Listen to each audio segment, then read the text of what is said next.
toda plenitud en Cristo, por cuanto agradó al Padre que en él habitase toda plenitud. Colosenses 1:19. El predicador no enfrenta ninguna dificultad esta mañana en cuanto al objetivo práctico al cual debe apuntar en su discurso. Cada tema debe ser considerado como un objetivo y cada discurso debe tener un propósito espiritual definido. En caso contrario, no estaríamos predicando, sino que estaríamos jugando a predicar. El contexto indica claramente cuál debe ser el rumbo que tenemos que seguir.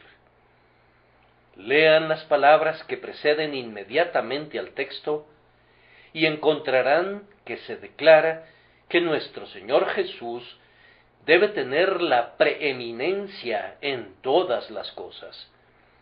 Mediante este texto queremos rendir honor y gloria al siempre bendito Redentor y entronizarlo en el asiento más elevado en nuestros corazones. Oh, que todos nosotros tuviéramos el ánimo de adorarlo y que le diéramos a Él la preeminencia en nuestros pensamientos por sobre todas las cosas o personas en el cielo o en la tierra. Bienaventurado es aquel que puede hacer o pensar lo máximo para honrar a un Señor como es nuestro Emmanuel. El versículo que sigue al texto nos muestra cómo podemos promover mejor la gloria de Cristo, puesto que, como Él vino a este mundo para reconciliar consigo todas las cosas, así las que están en los cielos como las que están en la tierra, le glorificaremos de la mejor manera, aceptando su grandioso designio de misericordia. Al buscar llevar a los pecadores a un estado de reconciliación con Dios, estamos dándole la preeminencia al grandioso reconciliador. En esta ocasión, nuestro evangelio será el evangelio de la reconciliación. Que la palabra reconciliadora convenza a muchas personas mediante el poder del Espíritu de Cristo, de tal manera que cientos de almas, a partir de este día y en adelante, glorifiquen al grandioso embajador que ha establecido la paz por la sangre de su cruz. El texto es un abismo grande y no podemos explorarlo, pero nos deslizaremos gozosamente sobre su superficie si el Espíritu Santo nos proporciona un viento favorable. Aquí encontramos abundantes provisiones que exceden en mucho a las de Salomón, aunque a la vista de aquella regia profusión, la reina de Saba se quedó asombrada y declaró que ni aún se le había dicho la mitad. ¿Podríamos darle algún tipo de orden a nuestros pensamientos si los clasificáramos bajo 4 encabezados? Se habla aquí de ¿qué? De toda plenitud. ¿Dónde está ubicada? En Él, esto es, en el Redentor. Se nos informa por qué. Porque agradó al Padre, y tenemos también una nota de tiempo o cuando en la palabra habitase. Por cuanto agradó al Padre que en él habitase toda plenitud. Estas palabras interrogativas, ¿qué?, ¿dónde?, ¿por qué? Y ¿cuándo?, pueden ayudarles a recordar el sentido del sermón. Primero, entonces, hemos de considerar el tema que tenemos ante nosotros, o ¿qué?, por cuanto agradó al Padre que en él habitase toda plenitud. Dos palabras poderosas. Plenitud, una palabra que es en sí misma sustancial, exhaustiva y expresiva, y toda, una gran palabrita que lo incluye todo. Cuando se combinan en la expresión toda plenitud, tenemos ante nosotros una superlativa riqueza de significado. Bendito sea Dios por esas dos palabras. Nuestros corazones se gozan al pensar que existe tal cosa en el universo como toda plenitud, pues en la mayor parte de las búsquedas entre los mortales se encuentra una completa esterilidad. Vanidad de vanidades, todo es vanidad. Bendito sea el Señor eternamente, porque ha provisto una plenitud para nosotros, pues en nosotros, por naturaleza, todo es vacío y completa vanidad. En mí, esto es, en mi carne, no mora el bien. En nosotros hay una carencia de todo mérito, una ausencia de todo poder para alcanzar cualquier mérito, e incluso una ausencia de voluntad para alcanzarlo si pudiéramos.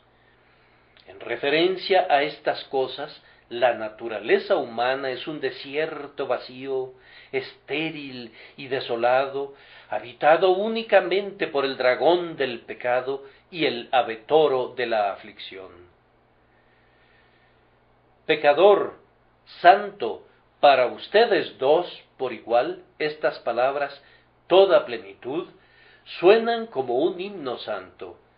Los acentos son dulces como aquellos del ángel mensajero cuando cantó: «He aquí os doy nuevas de gran gozo». ¿No les parece que son notas extraviadas de sonetos celestiales? Toda plenitud.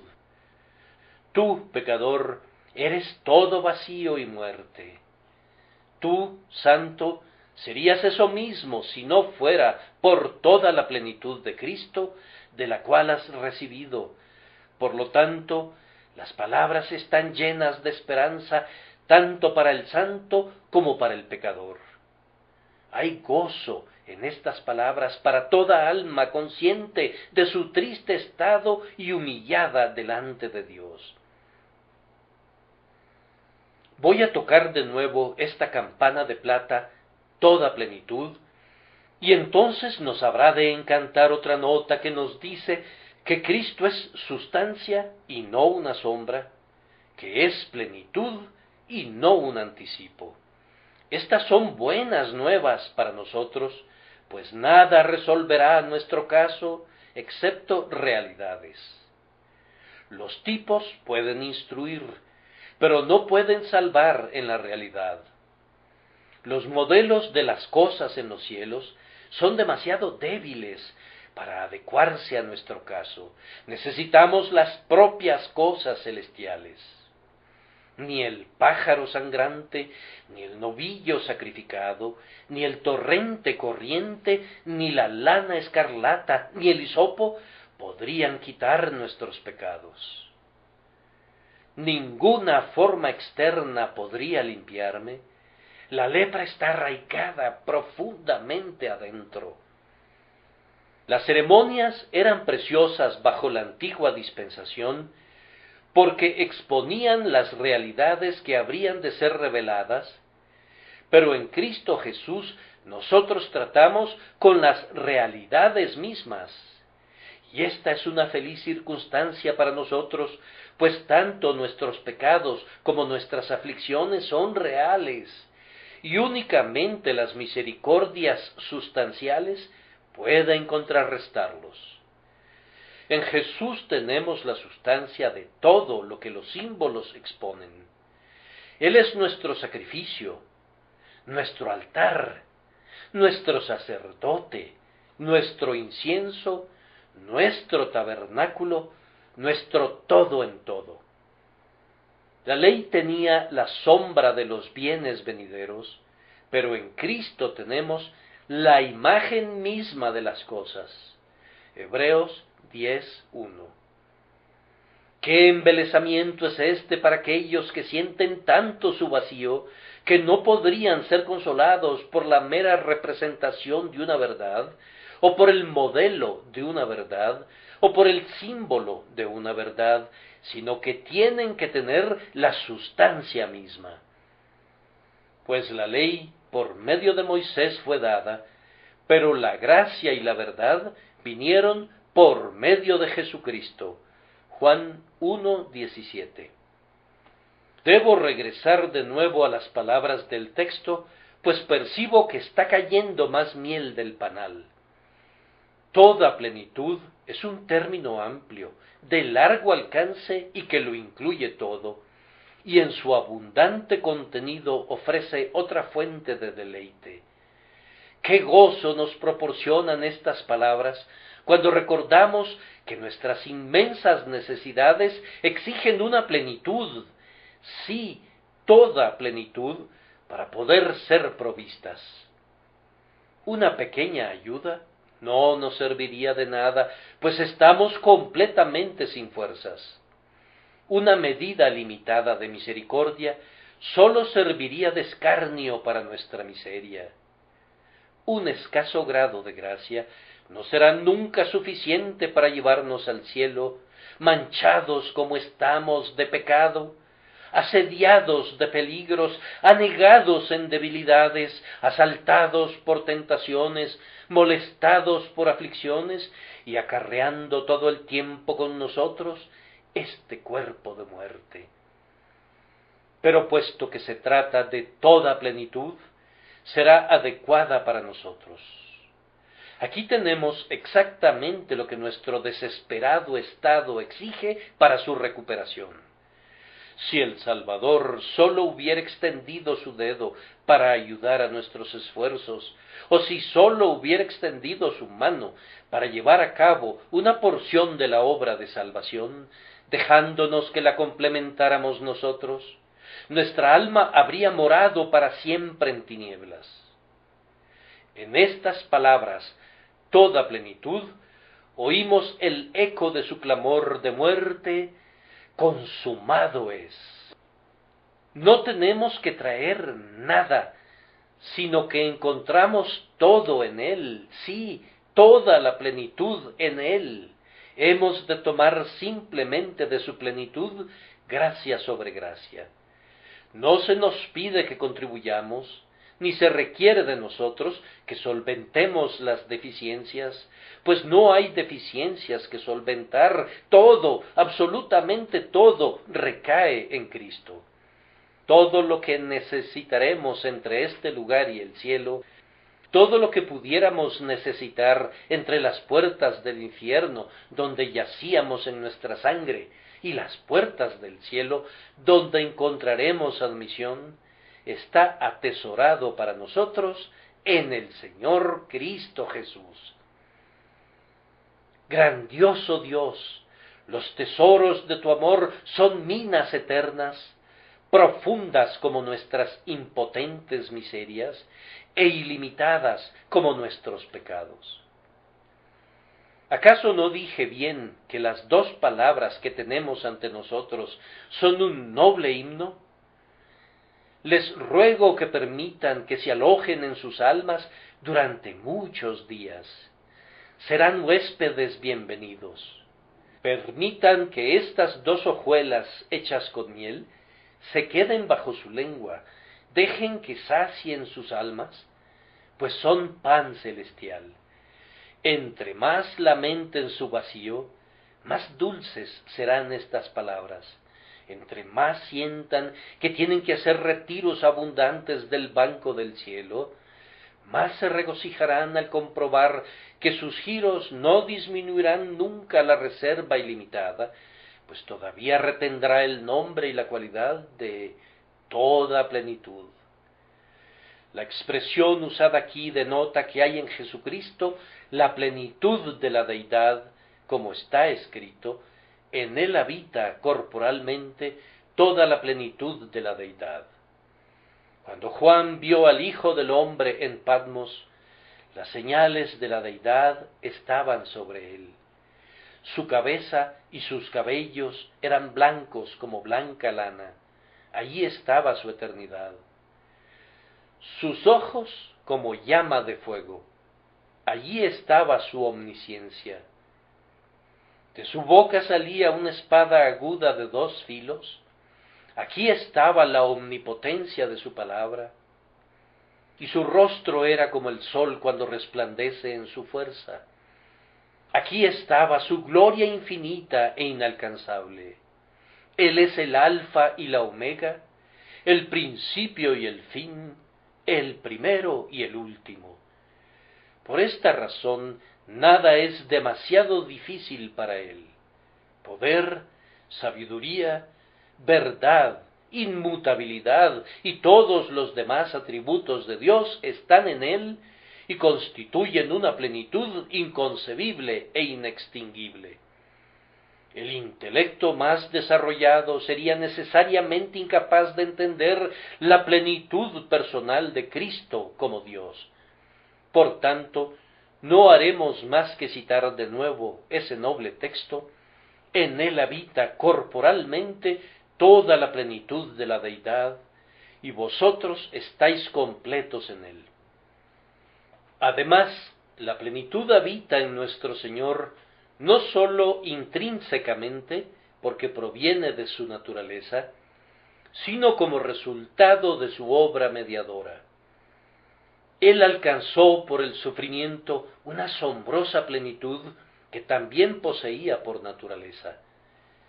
Él llevó sobre sus hombros el peso de nuestro pecado, Él expió por su muerte nuestra culpa, y ahora tiene con el Padre un mérito infinito, inconcebible, una plenitud de merecimiento.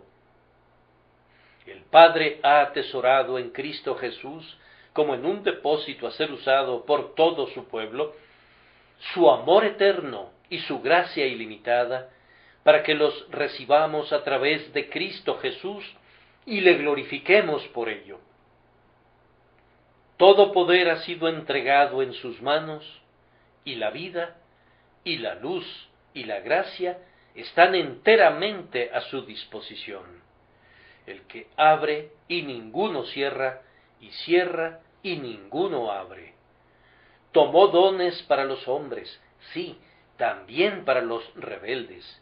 Él es poseedor del cielo y de la tierra, no únicamente como el Dios fuerte, el Padre eterno, y por ello está lleno de toda plenitud, sino también en razón de que como mediador ha consumado nuestra redención, el cual nos ha sido hecho por Dios sabiduría, justificación, santificación y redención. Gloria sea dada a su nombre por esta doble plenitud. Den nuevamente un giro al pensamiento y recuerden que en Cristo habita toda plenitud para con Dios y para con los hombres. Toda plenitud para con Dios. Me refiero a todo lo que Dios requiere del hombre, todo lo que contenta y deleita a la mente eterna, de tal manera que una vez más, con complacencia, Él puede mirar a su criatura y declararla buena en gran manera. El Señor buscó uvas en su viña, pero sólo produjo uvas silvestres. Pero ahora, en Cristo Jesús, el grandioso labrador contempla la verdadera viña que produce mucho fruto. El Creador requería obediencia y contempla en Cristo Jesús al siervo que no ha fallado nunca en el cumplimiento de la voluntad del Señor. La justicia requería que la ley fuese guardada, y he aquí, el fin de la ley es Cristo para justicia a todo aquel que cree. Viendo que nosotros habíamos quebrantado la ley, la justicia exigía que soportáramos el justo castigo, y Jesús lo soportó hasta el límite, pues inclinó su cabeza a la muerte y muerte de cruz. Cuando Dios hizo al hombre poco menor que los ángeles, y sopló en su nariz el aliento de vida, haciéndolo así inmortal, tenía el derecho de esperar un servicio singular proveniente de una criatura tan favorecida, un servicio perfecto, gozoso, continuo, y nuestro Salvador ha prestado al Padre eso que lo contenta perfectamente, pues clama: «Este es mi Hijo amado, en quien tengo complacencia». Dios es más glorificado en la persona de su Hijo de lo que habría sido glorificado por un mundo caído. A lo largo del universo entero refulge una exhibición de infinita misericordia, de justicia y sabiduría, que ni la majestad de la naturaleza ni la excelencia de la providencia habrían podido revelar. Su obra, en la estimación de Dios, es honorable y preciosa.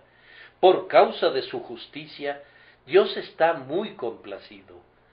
La mente eterna está satisfecha con la persona, con la obra y con el sacrificio del Redentor, pues del Hijo dice: tu trono, oh Dios, por el siglo del siglo, cetro de equidad es el cetro de tu reino.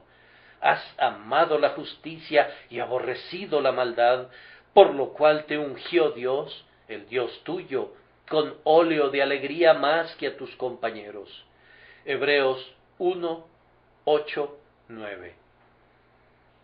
Cuán indecibles consolaciones surgen de esta verdad, pues, queridos hermanos, si tuviéramos que rendirle a Dios algo mediante lo cual fuésemos aceptados, siempre estaríamos en peligro, pero como ahora somos aceptos en el amado, estamos seguros más allá de todo peligro.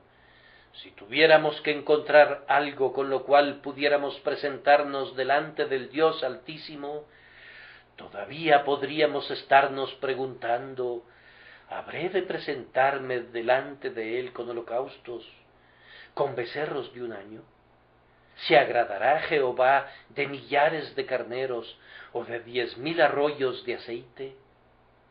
Pero ahora escucha la voz que dice: sacrificio y ofrenda y holocaustos y expiaciones por el pecado no quisiste ni te agradaron. Y oímos que la misma voz divina agrega: he aquí que vengo, oh Dios, para hacer tu voluntad. Y nos regocijamos al recibir el testimonio del Espíritu, diciendo: en esa voluntad somos santificados mediante la ofrenda del cuerpo de Jesucristo, hecha una vez para siempre, pues de ahora en adelante se dice: nunca más me acordaré de sus pecados y transgresiones. La plenitud de Cristo es también para con el hombre, y eso se refiere tanto al pecador como al santo. Hay una plenitud en Cristo Jesús que el pecador que está buscando debería contemplar con gozo. Pecador, ¿qué necesitas? Tú necesitas todas las cosas, pero Cristo lo es todo. Tú necesitas poder para creer en Él. Él da poder al desfallecido. Tú necesitas el arrepentimiento. Él fue exaltado en lo alto para dar arrepentimiento, así como remisión de pecado. Tú necesitas un nuevo corazón. El pacto conlleva ese sentido: y les daré un corazón, y un espíritu nuevo pondré dentro de ellos. Tú necesitas perdón. Mira las heridas sangrantes, lávate y sé limpio. Tú necesitas sanar. Él es: yo soy Jehová tu sanador. Tú necesitas un vestido. Su justicia se convertirá en tu vestido. Tú necesitas ser preservado. Tú serás preservado en Él. Tú necesitas vida, y Él ha dicho: despiértate, tú que duermes, y levántate de los muertos, y te alumbrará Cristo. Él ha venido para que tengamos vida.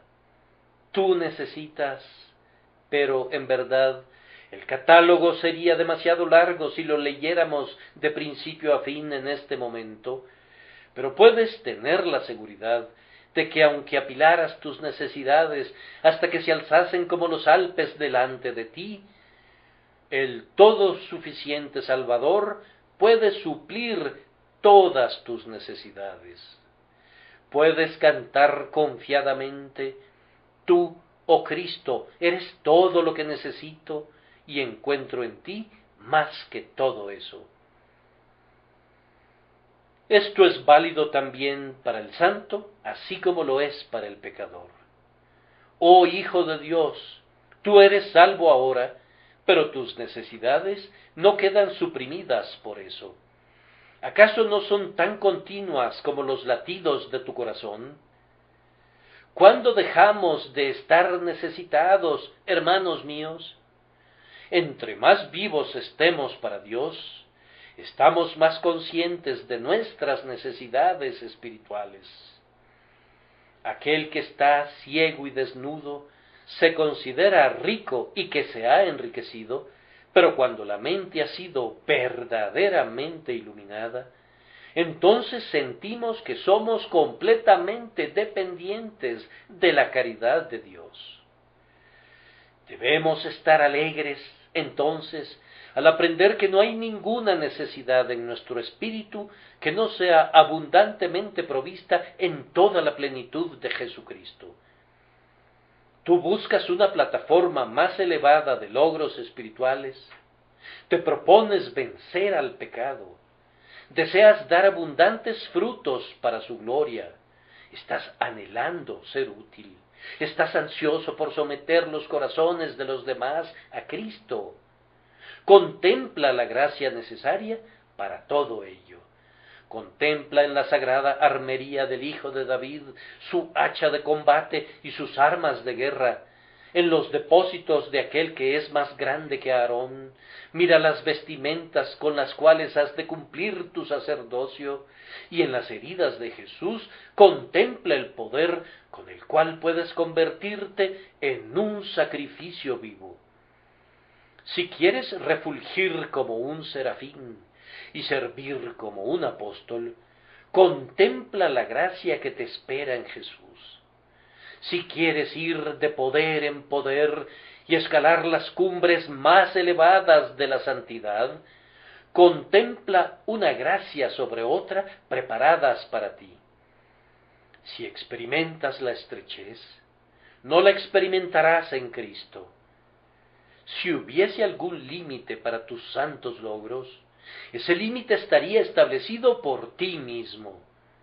El propio Dios infinito se entrega a ti en la persona de su amado Hijo y te dice: todo es vuestro.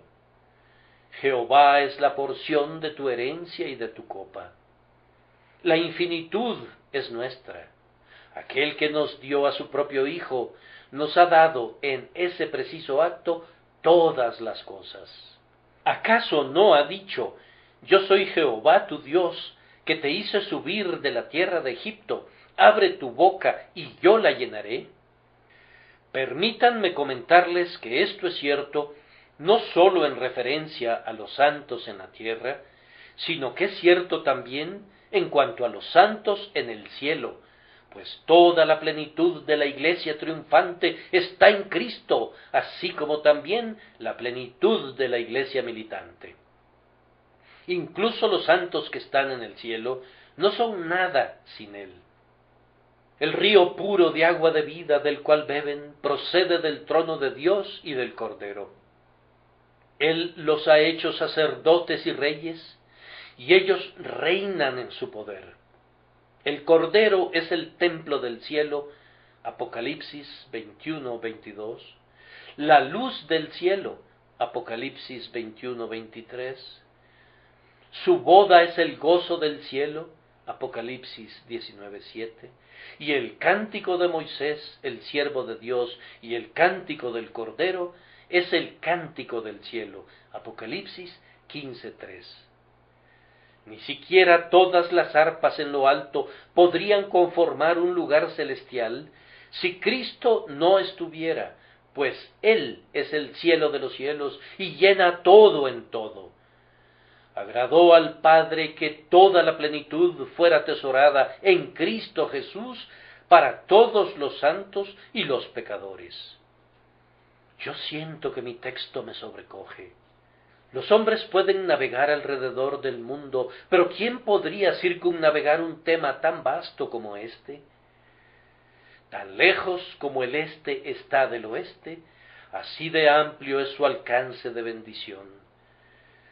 Los filósofos han medido los montes, han calculado las profundidades de mares, de estados y reyes, han caminado con un báculo al cielo y rastreado las fuentes, pero hay dos vastas cosas espaciosas que nos incumbe medir más, pero hay pocos que las sondean: la gracia y el amor. ¿Quién es aquel que sería capaz de expresar todo el significado de nuestro texto? Pues aquí tenemos toda y plenitud, todo en plenitud y una plenitud en todo. Las palabras son tanto exclusivas como inclusivas. Niegan que haya una plenitud en cualquier otra parte, pues reclaman todo para Cristo, dejan fuera a todos los demás. Agradó al Padre que en él habitase toda plenitud. No es en ustedes, pretendidos sucesores de los apóstoles, donde pudiera habitar cosa alguna que yo necesito. Puedo pasármela muy bien sin ustedes. Es más, yo no insultaría a mi Salvador negociando con ustedes, puesto que como toda plenitud habita en él, ¿qué podría haber en ustedes que yo pudiera requerir? Recurran a sus incautos que no conocen a Cristo, pero quienes poseen las sumas riquezas de la gracia de Cristo no se inclinan ante ustedes. Nosotros estamos completos en Cristo, sin ustedes, oh jerarquía de obispos, y sin ustedes, cónclave de cardenales, y sin ti, oh falible, infalible, inmunda su santidad de Roma. Aquel que tiene todo en Cristo estaría loco en verdad si buscara algo más, o teniendo la plenitud, ansiara el vacío. Este texto nos aparta de toda confianza en los hombres, sí, o incluso en los ángeles, haciéndonos ver que todo está atesorado en Jesucristo. Hermanos, si hay algo bueno en lo que es llamado catolicismo, o en el ritualismo, o en las modernas novedades filosóficas, que los fanáticos de esas religiones se queden con lo que encuentren allí. Nosotros no los envidiaremos, pues no podríamos encontrar nada digno de obtenerse en sus formas de adoración o de creencia que sea diferente de lo que ya tenemos en la persona del todo suficiente Salvador. ¿Qué importa que sus velas brillen radiantemente, pues el sol mismo es nuestro? ¿Qué importa que sean sucesores de los apóstoles, pues nosotros seguimos al Cordero mismo donde quiera que va? ¿Qué importa que sean sumamente sabios, pues nosotros habitamos con la propia sabiduría encarnada? Déjenlos que vayan a sus cisternas, ya que nosotros nos atendremos a la fuente de agua viva. Pero en verdad no hay ninguna luz en sus luminarias. Lo único que hacen es incrementar la oscuridad. Son líderes ciegos de los ciegos.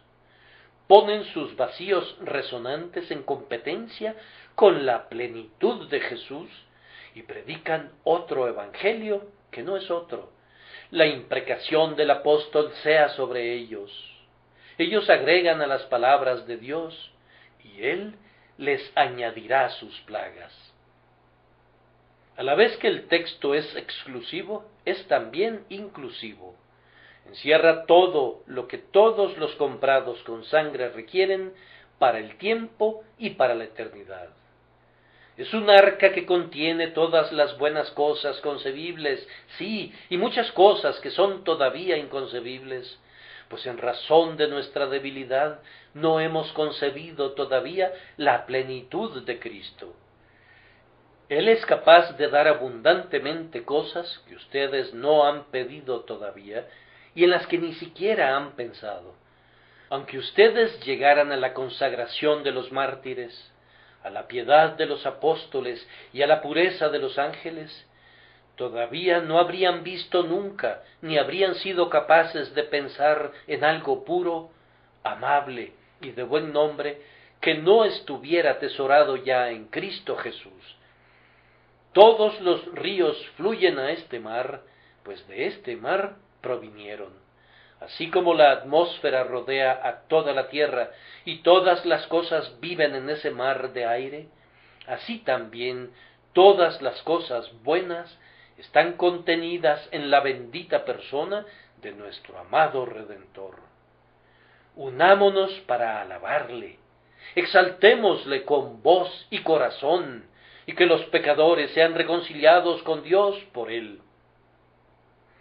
Si todas las cosas buenas que un pecador requiere para hacerlo aceptable para con Dios están en él, entonces el pecador debe venir de inmediato a través de ese mediador.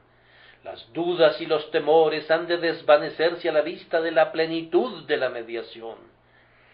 Jesús tiene que ser capaz de salvar al grado máximo, puesto que toda plenitud habita en él. Ven, pecador, ven y recíbelo, cree en él y te encontrarás hecho perfecto en Cristo Jesús. En el instante en que un pecador cree y confía en su Dios crucificado, recibe de inmediato su perdón, la plena redención por medio de su sangre. Habiendo hablado así acerca de qué, ahora vamos a considerar dónde. Agradó al Padre que en él habitase toda plenitud. ¿Dónde más podría haber sido depositada toda plenitud? Se requería de una vasta capacidad para contener toda plenitud. ¿Dónde habita un ser con una naturaleza, con la capacidad suficiente para incluir dentro de sí toda plenitud? De igual manera podríamos preguntar, ¿quién midió las aguas con el hueco de su mano y los cielos con su palmo? Con 3 dedos juntó el polvo de la tierra y pesó los montes con balanza y con pesas los collados. A él únicamente le pertenece contener toda plenitud, pues tiene que ser igual con Dios, el infinito. Cuán apto era el Hijo del Altísimo, que con él estaba yo ordenándolo todo, para convertirse en el grandioso depósito de todos los tesoros de sabiduría y conocimiento y gracia y salvación. Además, se necesitaba no únicamente capacidad para contener, sino inmutabilidad para retener la plenitud, pues el texto dice, agradó al Padre que en él habitase toda plenitud, esto es, que residiese o permaneciese para siempre. Ahora, si algún tipo de plenitud pudiese ser puesta en nosotros, mutables criaturas, por causa de nuestra fragilidad, comprobaríamos que las cisternas rotas no pueden contener al agua. El Redentor es Jesucristo, el mismo ayer y hoy y por los siglos. Por tanto, era conveniente que toda plenitud fuera colocada en él. El Hijo sí queda para siempre. Él es sacerdote para siempre, según el orden de Melquisedec. Habiendo sido perfeccionado, vino a ser autor de eterna salvación para todos los que le obedecen. Será su nombre para siempre, se perpetuará su nombre mientras dure el sol. Benditas serán en él todas las naciones, lo llamarán bienaventurado. Tal vez el pensamiento más dulce es que toda plenitud está apropiadamente investida en Cristo Jesús, porque en él hay una idoneidad para distribuirla, de tal manera que la podemos obtener de él. ¿Cómo podríamos acudir a Dios mismo buscando la gracia, ya que nuestro Dios es fuego consumidor?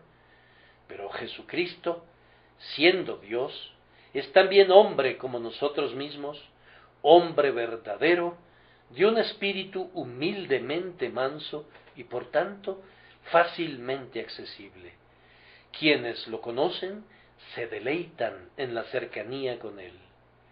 ¿No es dulce, acaso, que toda plenitud esté atesorada en aquel que fue amigo de publicanos y pecadores y que vino al mundo para buscar y para salvar lo que estaba perdido?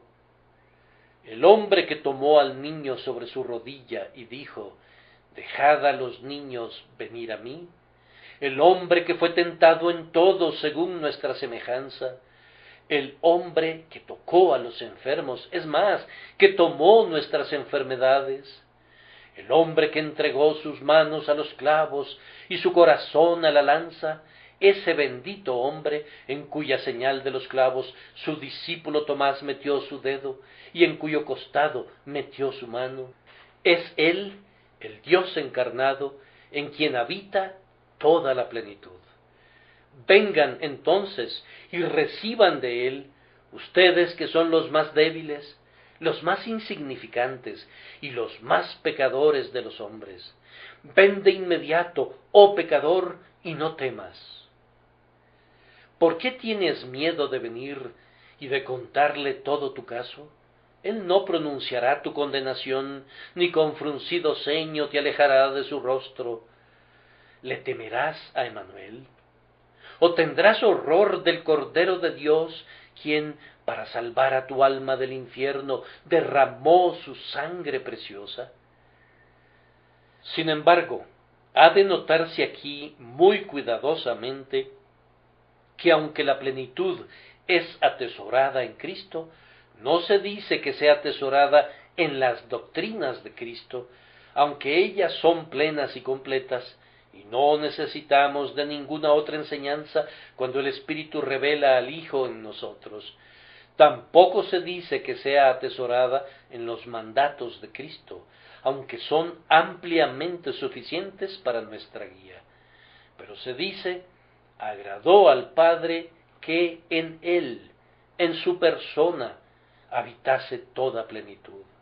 En Él, como Dios encarnado, habita corporalmente toda la plenitud de la deidad, no como un mito, un sueño, un pensamiento, una ficción, sino como una personalidad real y viva. Tenemos que aferrarnos a eso.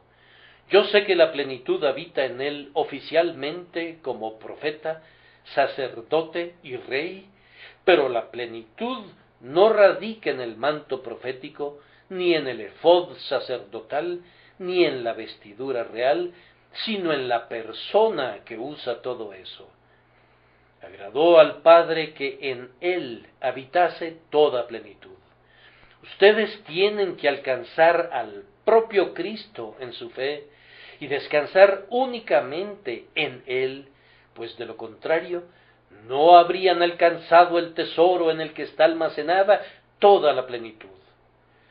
Toda la plenitud está en él radicalmente. Si hay plenitud en su obra, o en sus dones, o en sus promesas, todo se deriva de su persona, que le da peso y valor a todo. Todas las promesas son sí y amén en Cristo Jesús. El mérito de su muerte radica principalmente en su persona, porque Él era Dios, que se dio a sí mismo por nosotros, y su propio ser llevó nuestros pecados en su propio cuerpo sobre el madero. La excelencia de su persona dio plenitud a su sacrificio. Hebreos 1:3. Su poder de salvar en este preciso día radica en su persona, pues puede también salvar perpetuamente a los que por él se acercan a Dios, viviendo siempre para interceder por ellos. Yo deseo que ustedes vean esto y lo sientan, pues cuando su alma se aferra a los pies traspasados de Jesús y mira hacia el rostro más desfigurado que el de cualquier otro hombre, incluso aunque no pudieran entender todas sus obras y oficios, pero creyeran en él, habrían llegado al lugar donde habita toda la plenitud, y de su plenitud tomarán ustedes. Amados, recuerden nuestro propósito práctico, alaben a su persona, ustedes los santos, sean reconciliados con Dios por medio de su persona, ustedes pecadores. Ustedes ángeles, guíennos en el cántico. Ustedes, espíritus redimidos con sangre, canten: el Cordero que fue inmolado es digno, y nuestros corazones se unirán a la melodía de ustedes, pues tenemos la misma deuda con Él. Gloria sea dada a la persona del Cordero bendito. La bendición y la gloria y la sabiduría y la acción de gracias y la honra y el poder y la fortaleza sean a nuestro Dios por los siglos de los siglos. Que le viéramos cara a cara para adorarle como quisiéramos. Oh pecadores, ¿no querrían ser reconciliados con Dios por medio de Él, puesto que toda plenitud habita en Él? Y Él se inclina hasta la debilidad de ustedes y extiende sus manos traspasadas para saludarlos. Vean cómo extiende ambas manos para recibirlos, mientras dulcemente los corteja para que vayan a Dios a través suyo. Vengan a Él. Oh, acudan con pasos apresurados, ustedes penitentes. Acudan de inmediato, ustedes, seres culpables. ¿Quién no querría ser reconciliado con Dios por alguien como Él, en quien habita toda la plenitud de la gracia? La tercera pregunta es, ¿por qué? Agradó al Padre. Esa respuesta basta. Él es soberano y puede hacer lo que le plazca. Pregunten la razón para la elección y no recibirán ninguna otra respuesta diferente a esta: sí, Padre, porque así te agradó. Esa sola respuesta puede responder a 10,000 preguntas. Jehová es, haga lo que bien le pareciere. Una vez Jehová quiso quebrantarlo, y ahora agradó al Padre que en él habitase toda plenitud. La soberanía puede responder suficientemente a la pregunta, pero presten atención. Oigo hablar a la justicia. No puede quedarse callada. La justicia dice que no hubo ninguna persona en el cielo o bajo el cielo tan apta para contener la plenitud de gracia como Jesús. Nadie tan apto para ser glorificado como el Salvador, quien se despojó a sí mismo, tomando forma de siervo, hecho semejante a los hombres, y estando en la condición de hombre, se humilló a sí mismo, haciéndose obediente hasta la muerte, y muerte de cruz. No es sino justicia que la gracia que Él nos ha traído sea atesorada en Él. Y dado que la justicia habla sabiduría, no dejará de hacer oír su voz. Sabio eres tú, oh Jehová, al atesorar la gracia en Cristo, pues los hombres pueden acudir a Él, y acercándonos a Él, piedra viva, para Dios escogida y preciosa, los hombres lo encuentran también precioso para sus almas. El Señor ha puesto nuestra ayuda en el lugar correcto, pues la ha colocado sobre uno que es poderoso, y que es tan amoroso como poderoso, y que está tan dispuesto como es capaz de salvar. Además, en la adecuación de las cosas, el agrado del Padre es el primer punto que debe ser considerado, pues todas las cosas tienen que ser para el buen agrado de Dios.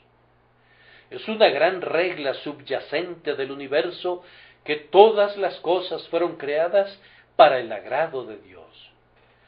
Dios es el origen y la fuente del amor eterno, y es apropiado que nos lo transmita por cualquier canal que Él elija.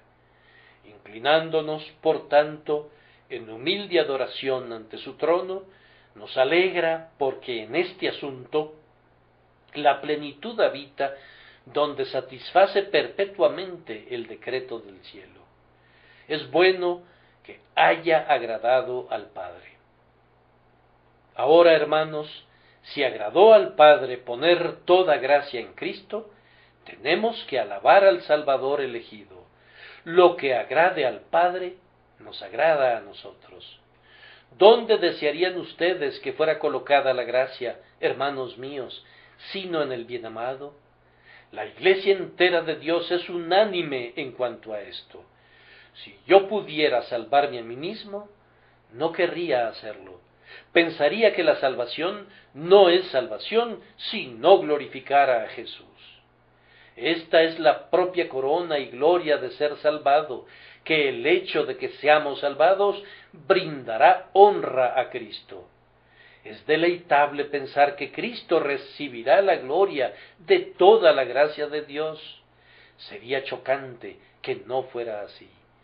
¿Quién podría tolerar ver que se le robara la recompensa a Jesús? Nos indigna que alguien usurpe su lugar y nos avergüenza que no le glorifiquemos más.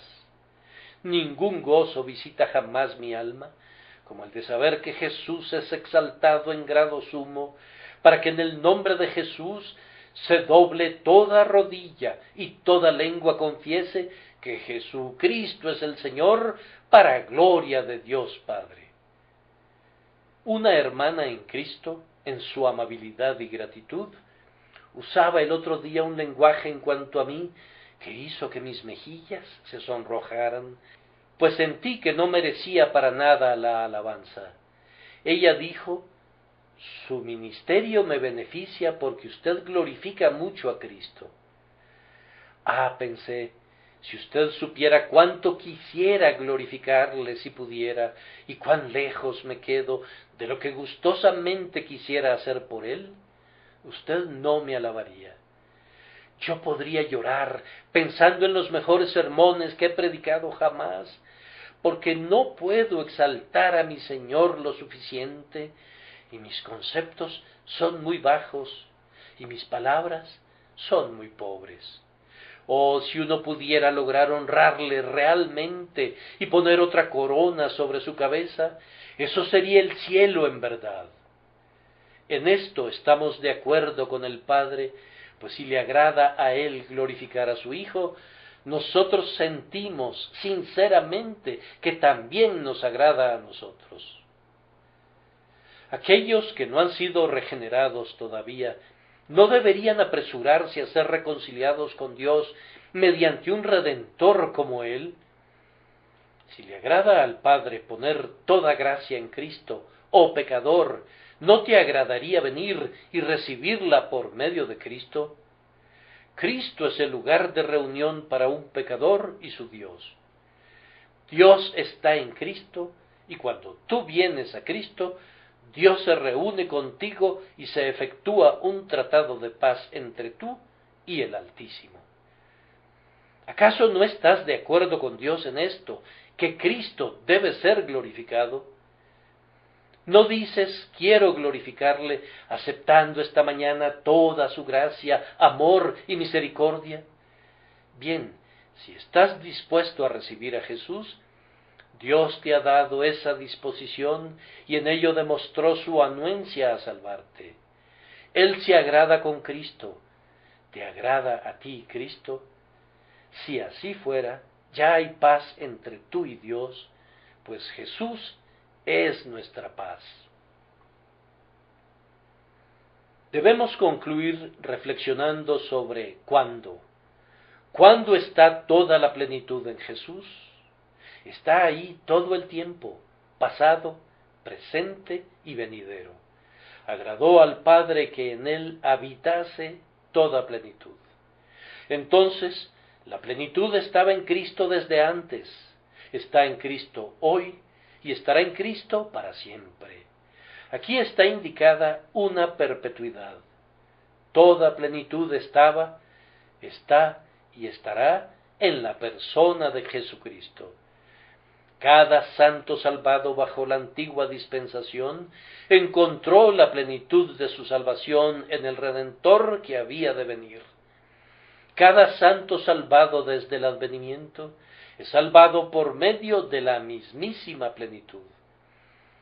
La redención fluye por siempre de la fuente que brota de las heridas de Cristo en el Calvario, y en tanto que haya un pecador que vaya a ser salvado, o un alma elegida que deba ser recogida, la sangre de Cristo no perderá nunca su poder, la plenitud de mérito y de gracia permanecerá siendo igual. Mientras que la expresión habitase indica perpetuidad, ¿no indica también constancia y accesibilidad? Un hombre que habita en una casa será encontrado ahí siempre. Es su hogar. Me parece que el texto dice que esta plenitud de gracia siempre ha de ser encontrada en Cristo, habitando en Él por siempre. Toca esa puerta por medio de la oración y la encontrarás en casa. Si un pecador en cualquier lugar está diciendo, Dios, sé propicio a mí, la misericordia no ha salido de viaje, habita en Cristo tanto de noche como de día, está allí, ahora, en este instante. Hay vida en una mirada al crucificado, no a ciertas horas canónicas, sino a cualquier hora, en cualquier lugar, para cualquier hombre que mire. Desde el cabo de la tierra clamaré a ti, cuando mi corazón desmayare, y mi oración no será rechazada. Hay plenitud de misericordia en Cristo, disponible en todo momento, en cualquier época, desde cualquier lugar.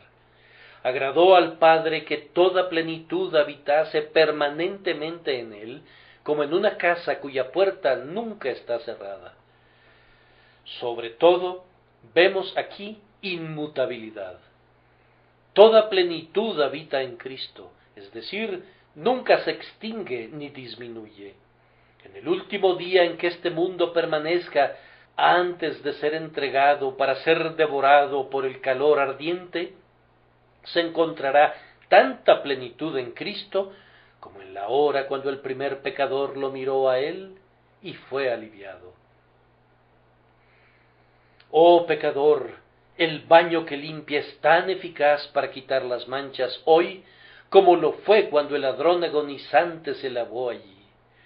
Oh tú, pecador que desesperas, hay tanta consolación en Cristo hoy como cuando Él le dijo a la mujer, tus pecados te son perdonados, ve en paz. Su gracia no ha disminuido, Él es hoy un Salvador tan grande como cuando Magdalena fue liberada de 7 demonios.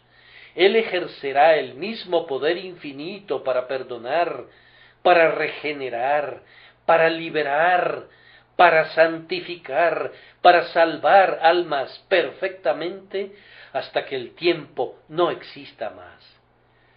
¿No nos conducirá todo esto a alabar a Cristo, puesto que toda la plenitud es permanente en Él? Nuestras alabanzas han de permanecer donde permanece la plenitud. Te alaben, oh Jehová, todas tus obras, y tus santos te bendigan. Sí, ellos no cesarán nunca su alabanza, porque nunca decrecerá la intensidad de tu plenitud. Este es un tópico sobre el cual nosotros, los que amamos a Cristo, estamos todos de acuerdo. Podemos disputar acerca de doctrinas y tenemos diferentes puntos de vista sobre las ordenanzas, pero todos tenemos una visión concerniente a nuestro Señor Jesús. Él ha de sentarse en un excelso trono glorioso. ¿Cuándo amanecerá el día cuando cabalgue en triunfo a lo largo de nuestras calles? ¿Cuándo se convertirán verdaderamente Inglaterra y Escocia y todas las naciones en los dominios del grandioso Rey? Nuestra petición es que Él apresure la divulgación del Evangelio y su propia venida según le agrade, o que Él fuera glorioso a los ojos de los hombres. Y ciertamente, si toda plenitud habita perpetuamente en Cristo, hay buena razón para que los que no han sido reconciliados se aprovechen de ella en este día. Que el Espíritu bendito te muestre, oh pecador, que hay suficiente en Jesucristo para suplir tus necesidades, que tu debilidad no necesita mantenerte alejado, ni siquiera la dureza de tu corazón, ni el arraigado hábito de tu voluntad, pues Cristo puede también sujetar a sí mismo todas las cosas. Si tú lo buscas, serás encontrado por Él. Búscalo mientras pueda ser encontrado. No abandones tu asiento hasta que tu alma esté inclinada a sus pies. Me parece que lo veo. No pueden verle sus corazones con la imaginación. Glorioso hoy, mas sin embargo el mismo Salvador que fue clavado a la cruz como un criminal por los culpables. Extiende tu mano y toca el cetro de plata de la misericordia que te está ofreciendo, pues quienes lo tocan, viven. Mira a ese amado rostro donde las lágrimas una vez grabaron sus surcos y la aflicción esculpió sus líneas. Mira, te digo, y vive. Mira su frente, radiante con muchas joyas deslumbrantes, que una vez llevó una corona de espinas. Que su amor te derrita hasta el arrepentimiento. Arrójate en sus brazos, sintiendo, si perezco, pereceré allí. Él será mi única esperanza. Vive Jehová, en cuya presencia estoy, que ninguna de las almas de quienes vengan y confíen en Jesús se perderá. El cielo y la tierra pasarán, pero esta palabra de Dios no pasará jamás. El que creyere y fuere bautizado será salvo. Oh, confía en él. Yo te imploro por la misericordia de Dios y por la plenitud de Jesús, que confíes en Él ahora, en este día. Que Dios te conceda que puedas hacerlo. Por Cristo nuestro Señor. Amén.